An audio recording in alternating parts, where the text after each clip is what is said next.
The NFL draft is almost here. We are just a few weeks away, and here at the 32 Blueprint, we are going to dive into a full mock draft of the first round. This is the 1.0 version here on this show. We will be dropping a new one weekly until the NFL draft gets underway. For this first one, for this introduction of the mock draft, for this first round, we'll leave it to no trades. So every team has an opportunity to pick a player. So let's get underway and let's dive right in. With the first overall pick in the 2025 draft this season, the Tennessee Titans are on the clock, and I think this was probably the easiest pick out of all of them. You've heard the rumblings, you've heard everything that's gone down so far, and it sounds like Cam Ward is going to be the pick. If you've already been looking on the 32 Blueprint page, check out our recent breakdown of Cam Ward. We just dropped that just earlier today. Check that out for your next pick. But I do think that Tennessee is going to go with Cam Ward, franchise quarterback. At least they hope so.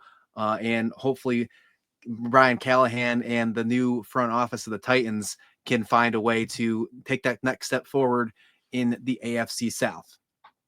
For pick 2, the Cleveland Browns on the clock. They're also looking for a quarterback after the Deshaun Watson, after the ownership group calling the Deshaun Watson a, quote, swing and a miss. And I think they go right back to the well. I think they're going to go for quarterback as well. And this one might be seen as a reach because of how you see it in the rankings. Kind of reminds me back of the NFL draft with Jared Goff and Carson Wentz. And I think this is kind of where we're in the same boat as well. I'm taking Shedeur Sanders for the Cleveland Browns at quarterback here, Colorado. Coach Prime, Deion Sanders, his son, is going to take the realms over of a struggling Cleveland Browns franchise. And what he has done in his levels with Jackson State to a struggling Colorado team before they got there, Shedeur Sanders has always found a way to succeed on teams where either there's been terrible offensive line or just not a lot of talent around him. So with an already great defense with Cleveland, I think Shedeur Sanders can find a way to get Cleveland back in relevance. It's obviously a tough division, but I think he has the opportunity to do so at least. This is where I think it gets fun. And this is where I've had to obviously toss it back and forth. But with pick 3, the New York Giants, I went with edge rusher Abdul Carter. And this one was a tough one for me because obviously they're in need for a quarterback as well. I just don't think that they're in a rush to take one in the first round, especially after signing 2 veterans in Russell Wilson and Jameis Winston. So Abdul Carter instantly makes their defense better. I could have went offensive line here because they struggled so bad with the offensive line last season. Shell-shocked Danny Dimes, if you will. But I think it was just impossible to pass up what I think is a generational talent of Abdul Carter. So that's why I got with the 3rd overall pick in the draft. Travis Hunter with pick 4 to the New England Patriots. Now, Nick Maravitz, he's been out, our co-host on this show has gone out saying he doesn't think Travis Hunter might be the best fit for the Patriots, but I'm going to go ahead and play devil's advocate here. I think he fits perfectly with Mike Vrabel and what he's trying to do. He's an absolute dog on the defensive side. In this case, is he a wide receiver? Is he a cornerback? Can he play both sides of the football? That'll be the big question. But even if you get him as just a corner, I think the way how sticky he is and how he can play great defense on the other side of Christian Gonzalez, and obviously you brought in Carlton Davis as well, you're not forced to put him in a position or on an island, and that leaves him an opportunity to play wide receiver if that's the case. And with Drake May coming in, obviously you want to try and get him as much weapons as possible. You already brought in Stephon Diggs. I think adding a playmaker like Travis Hunter could help get the Patriots back into relevancy in the AFC East and maybe find themselves in a playoff spot in the first year under Mike Vrabel. With the 5th pick, the Jacksonville Jaguars, I'm taking Mason Graham, interior defensive lineman from the University of Michigan. Look, Jacksonville just needs as much help as they possibly can. And with the changes in the coaching staff and everything like that, I almost went offensive skills just to find Trevor Lawrence something different. But I think that they have to address the defensive woes first before they can handle maybe some of those skills. And with the fact of, in my opinion, I think the interior defensive line is the deepest in the entire draft when it comes to position. If you can get the best, if you can go on the top heavy part, maybe even double up later in the mid rounds, the late rounds, then I think you're in a really good situation. But if Mason Graham's sitting there at 5, I think you got to go ahead and pull that trigger if I'm the Jacksonville Jaguars. The Las Vegas Raiders have made some big changes, bringing in Pete Carroll, obviously trading for Geno Smith. I think they continue to bolster that offense. And what better way to do that than to put, in my opinion, who should have been the Heisman Trophy winner behind him? And Ashton Genty from Boise State at running back. He is an absolute stud. And the fact that he's going 6 might be a crime when it's all said and done. I think he is going to be probably the steal of the draft, no matter where he's drafted. He has the opportunity to do so if he stays healthy. So I'm taking Ashton Genty to the Las Vegas Raiders at 6. The New York Jets, after failing with Aaron Rodgers, with failing with the trade to Devontae Adams, they got to find a way to get some weapons to Justin Fields. And they have Garrett Wilson on one side. What better way to get another big threat on the other side, on the outside? And that's why I'm taking wide receiver Teterora McMillan out of Arizona. Had some great years with Arizona. Should have had a better year this past year. Noah Fafita didn't do too great with throwing the football to him. Arizona had a tough time with their defense, with injuries and struggles. We should have seen a lot better of an Arizona Wildcats team this past season. So I think McMillan has the opportunity to be the best wide receiver out of this draft. That's why I'm taking him as the top wide receiver in this one. He's a deep threat. He's very good at catching passes over the middle as well. He can act as a slot, although he has size. So give me McMillan for the New York Jets. And with him and Wilson, also with a dual threat type of player in Justin Fields, the Jets could find themselves quickly back up into relevancy, if you even want to call it relevancy. They've been so down for so long over these last, decade or so, right? Longest playoff drought in all of professional sports. Jahdae Barron, cornerback out of Texas, is who I got going with the 8th overall pick of the 2025 draft to the Carolina Panthers. And Carolina just signed their cornerback Horn to a huge deal. What better time than to add a rookie contract to that secondary and have some lockdown corners with what Bryce Young had after having a great year on the other side of the football. Find a way to make Bryce Young take another step up. Hopefully that's the plan. But while solidifying your defense in the first round with in my opinion, is a pretty weak cornerback class. So find a way to get the top of the class in Barron. So Carolina, hopefully if you can get Barron, I think that's a really good pick. By the way, for some of these, I would definitely do some trades. So stick around for next week's mock draft where we are going to dip in the trades. But we really just want to break this one with the first one with no trades here. But next week, there's going to be some trades. And a little teaser here, I think we're going to have at least 2 in the top 10. With a 9th overall pick, the New Orleans Saints, I think when you look at what the Philadelphia Eagles built in their Super Bowl and how the interior defensive line and the edge rushers were so dynamic against Patrick Mahomes, although new head coach Kellen Moore is an offensive-minded person, I think you're not going to be able to pass up that type of mindset moving into his new coaching role. So I think he's going to go defense with his first pick as the head coach. And I'm taking Mike Green, the edge out of Marshall. He had a huge senior day, huge senior bowl down in Mobile. He showed off and his draft stock really rose.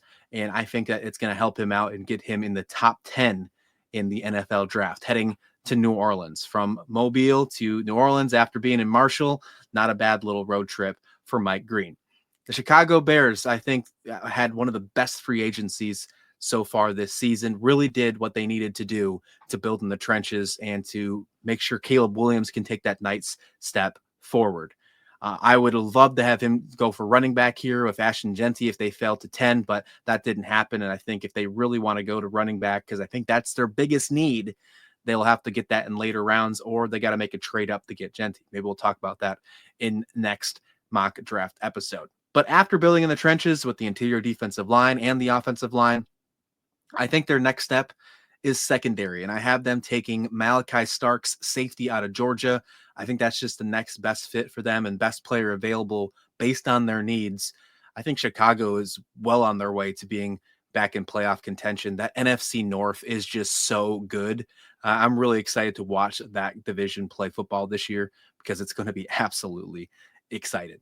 All right, there's your top 10 It's going to be really exciting to see how many of these we actually get right in our first mock draft and how different it changes over the next few weeks, because there will definitely be changes, and we'll track them and have you covered here on the 32 Blueprint. Before we get to pick number 11, if you haven't already, click that subscribe button below. We are dropping NFL draft profiles. We have an episode every single day on the show where myself and Nick Maravitz step down and talk about all the top stories in the NFL. So if you haven't already, subscribe now to the 32 Blueprint.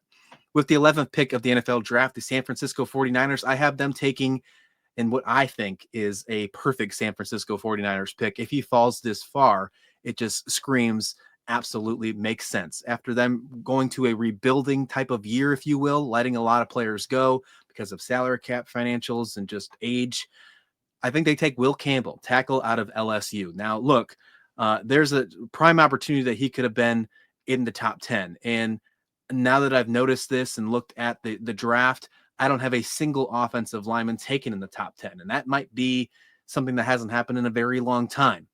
But just based on the skill players and the amount of top heavy in the defensive skills positions like edge and interior defensive line, I think there is a strong possibility that we don't see an offensive lineman until pick 11 at San Francisco, at least right now, if there are no trades taking place. So Will Campbell, I know he is seen to possibly be a potential guard based on his arm size. I don't think that's going to be an issue. And if you're going to put him in a perfect scenario, I think putting him at San Francisco would be a best bet. The Dallas Cowboys with pick 12. I'm taking an edge rusher, James Pierce Jr. And the reason I'm taking that is we don't know what's going on with Mekhi Parsons. He could be on the trade block. He could be on the move.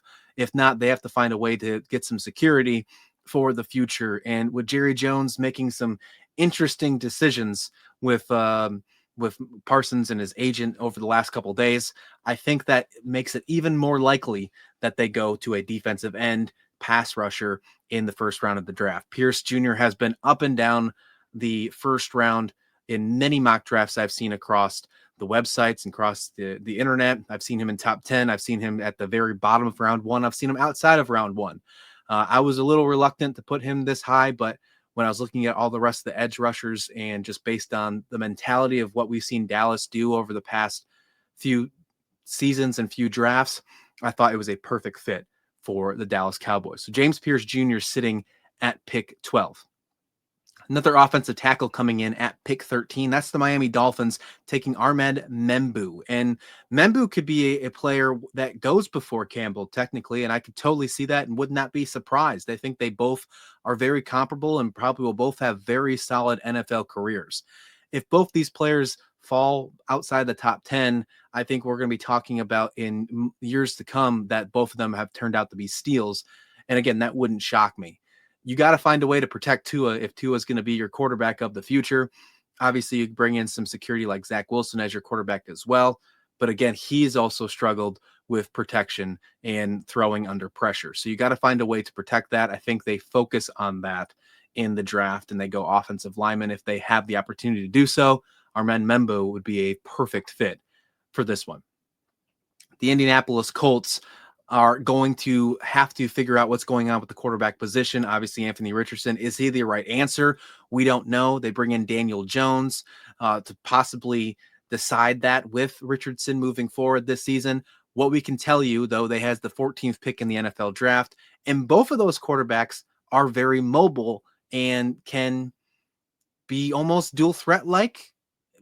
What they also can do is they can add a tight end who can play Wildcat in Tyler Warren out of Penn State, adding a triple threat, if you will, to the potentials of what that offense can do. I think that would be a really fun pick for Indianapolis. I think he would fit their scheme for what they're trying to do and with their young wide receivers they already have. They made some changes to their offensive line. I don't think they have to attack that right away in the first round. I think they have an opportunity to get a skilled player. And if Tyler Warren's still sitting there in the middle of the first round at pick 14, I think that's a perfect pick for Indianapolis. With 15, the Atlanta Falcons, who seem to clearly have their quarterback figured out with Michael Penix, what could have been the most head-scratching pick of last year's NFL draft, now turned into what seems maybe be the most genius pick when it's all said and done. I got them going on the other side of the ball this time. I got them going linebacker Jihad Campbell with pick 15. Again, another pick who could be going in the top 10, and easily Campbell out of Alabama could be going higher. If he falls this low, I think Atlanta utilizes this pick as a best available based on their needs. I think they focus defensively overall, but if Campbell falls this far, I think that's where they go in this one. I think the same thing with 16 with the Arizona Cardinals, and that's why I got them going cornerback with Will Johnson out of Michigan. Look, when you look at the difference between Jahdae Barron, who I have predicted going 8th, and Will Johnson, who's going 16th, it's more of the fact of who you like better. And I do personally think that Barron is cornerback 1, but there are a huge amount of people. There are a large amount of people who think that is opposite. So Will Johnson, if he goes 16th overall to the Cardinals, could be seen as a steal. He's got great metrics. I think he's a fantastic defensive player, and putting him on that side of the ball in Arizona would be huge. There's a lot of Michigan Wolverines that could potentially go in the first round of the NFL draft. If you're keeping track, we already have 2 in the first half of the first round. And I have one of them going back to back with Will Johnson at 16 to the Arizona Cardinals. And then I have Kenneth Grant, at number 17 to the Cincinnati Bengals. Interior defensive lineman, again, out of Michigan. Cincinnati has to go defense. They absolutely have to. I'm pretty sure they have an applicant on LinkedIn asking for defensive players because of the money they spent on their wide receiver crew and Joe Burrow over the past couple seasons. Just those 3 players alone account for over 33% of their total salary cap. With the questions looming of Trey Hendrickson, will he stick around? Will a contract be made? I could have gone edge here, but I thought the best available player was interior defensive line. They just have to add defense. I think they might be doing themselves a disservice if they draft a offensive player with one of their first 4 picks in the NFL draft this coming season. They have to add some entry-level contracts like rookie defensemen just to make it make sense for the foreseeable future. And adding best available on defense is where they need to point at. So that's where I'm going. And really the biggest issue that Cincinnati had this past season was defensive issues. And they just missed the playoffs. You got to find a way to retool that defense. I think Kenneth Grant is a really good addition, especially if you can get him at 17th overall. The Seattle Seahawks have a need for offensive line, and probably more interior offensive line, but I don't think there's an interior offensive lineman available in the first round, at least with a first round grade, in my opinion. If you thought that Will Campbell could move to the inside, well, he's already gone. I still think Seattle goes offensive line here, and I had them taking Kelvin Banks Jr., the tackle out of Texas.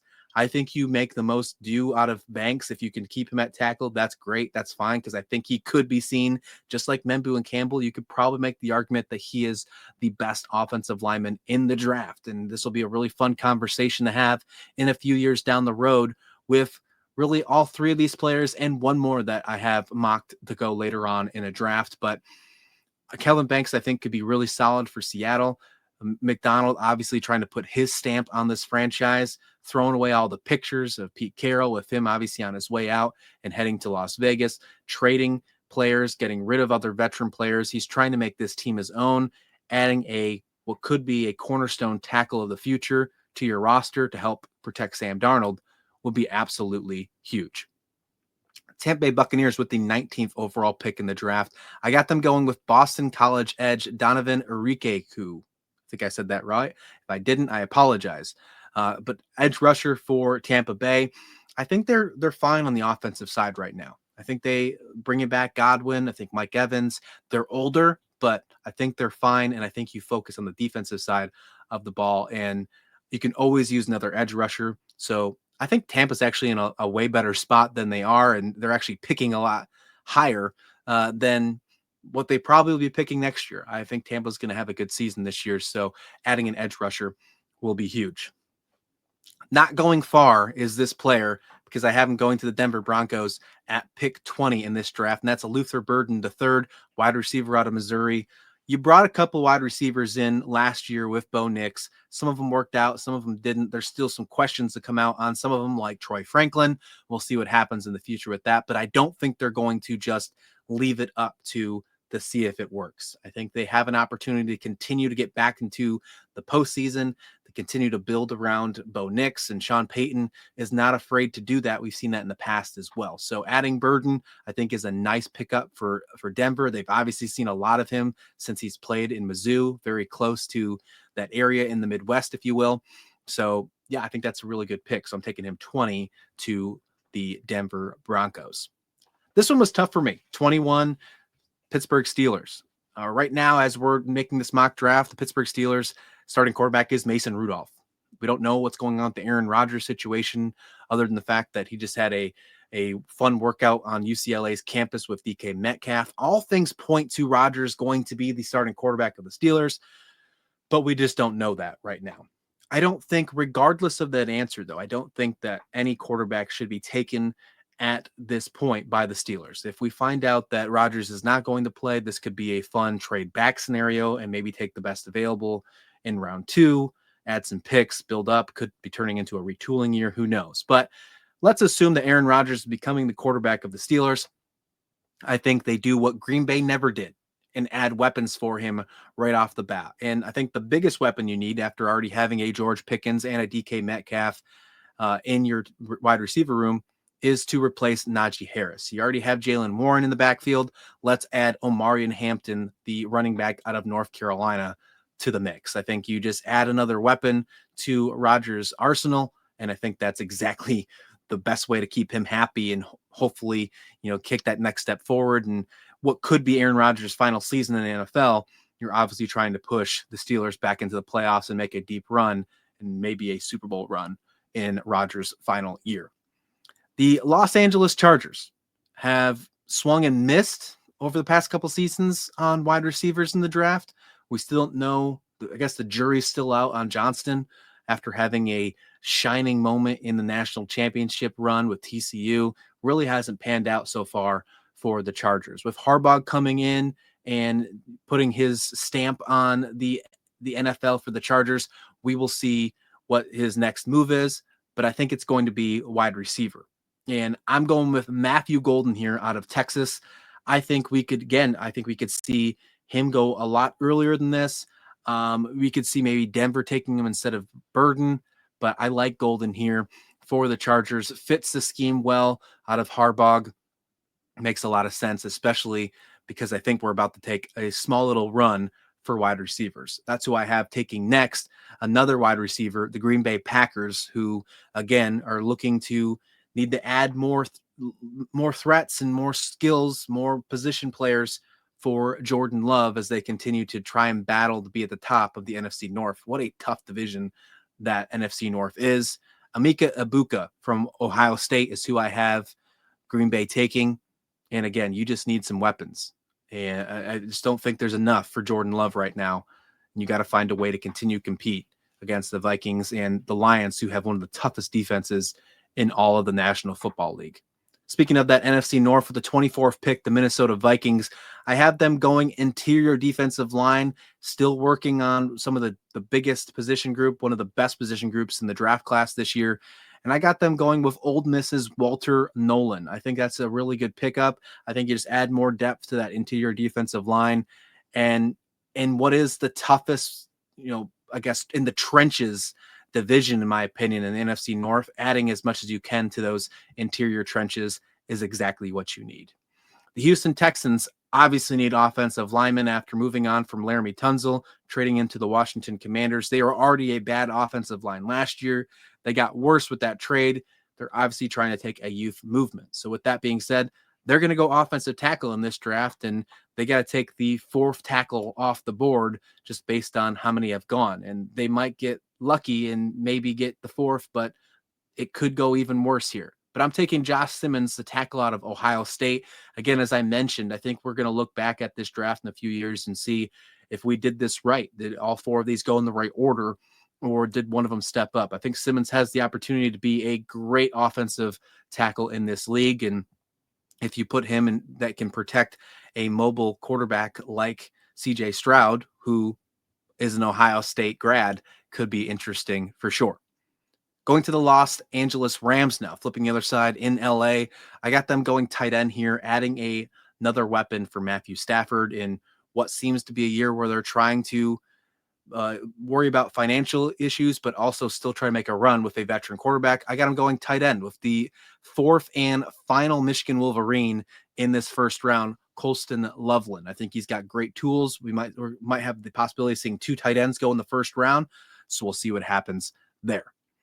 The Baltimore Ravens with the 27th pick, after just extending John Harbaugh, after losing to the Buffalo Bills in the playoffs, Lamar Jackson not making MVP. A lot of questions will be, what should they do in the first round of the NFL draft? And I think they go to the other side of the ball here. I think you find a way to solidify that defense even more, because what Lamar's doing on that side is fantastic.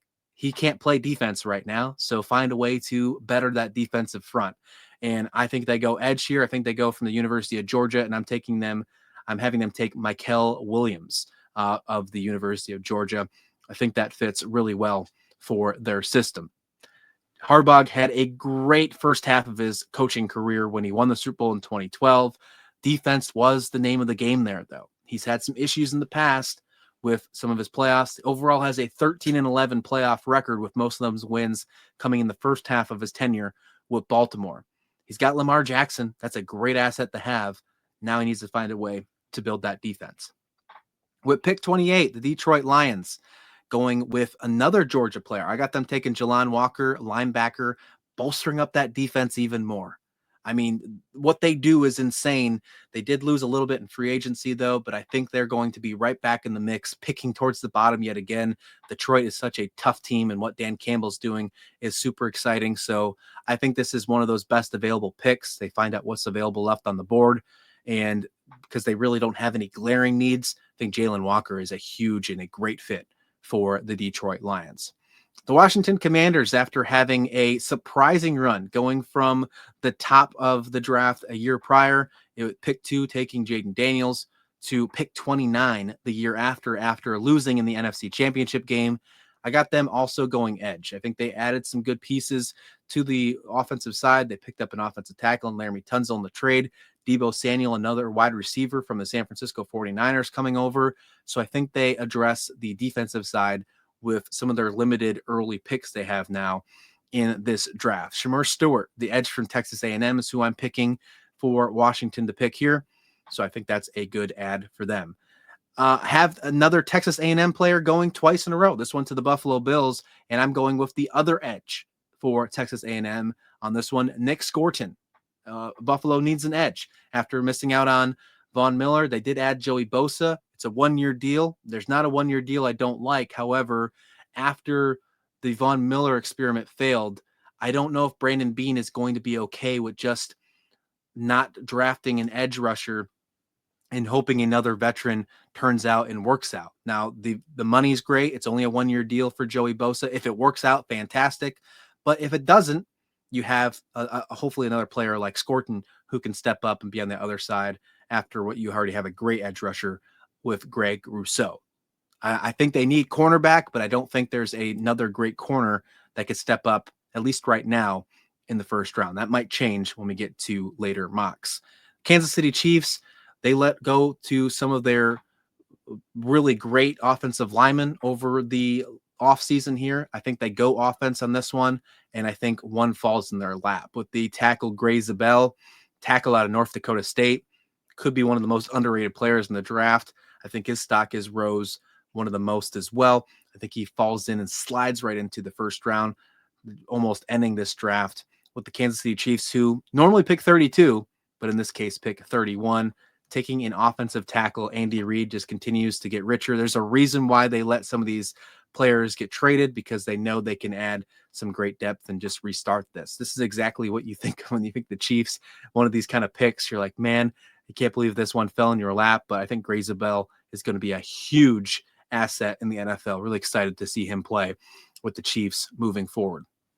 And then to wrap this one up, before we get to pick 32, again, I'll remind you, we are bringing the heat every single day here on the 32 Blueprint. So please hit subscribe. If you like the pick, if your favorite team is whatever, and whatever pick I decided, go ahead, leave a comment, tell me your team, tell me if you like the pick or not. And if you don't like it, tell me who you'd rather have. I'd love to have that conversation here below as we're digging into the NFL draft just a few weeks away, April 24th to April 26th in Green Bay, Wisconsin at Lambeau Field, the frozen tundra. Super excited for that one.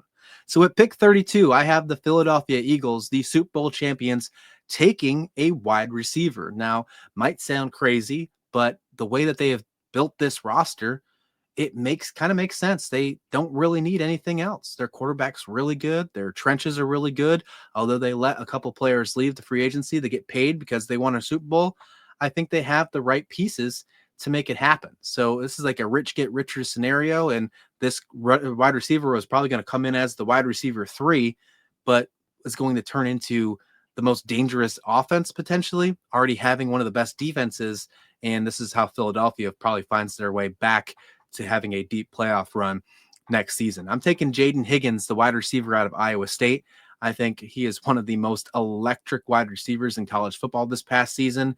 What the Iowa State wide receiver group did was absolutely insane in the Big 12, and I think Higgins was a big part of that. So seeing him on Philadelphia would be absolutely insane with Devontae Smith and A.J. Brown. Could open up some possibility of some movement later on down the line if one of these young wide receivers hits, but I do like Jaden Higgins out of that one. So there you go. That is the first round, our first pick, our 1.0 of the 32 Blueprints NFL mock draft for 2025. Let us know what you think in the comment description below. Hit subscribe while you're there, and we'll see you back here next time with another thing from the 32 Blueprint.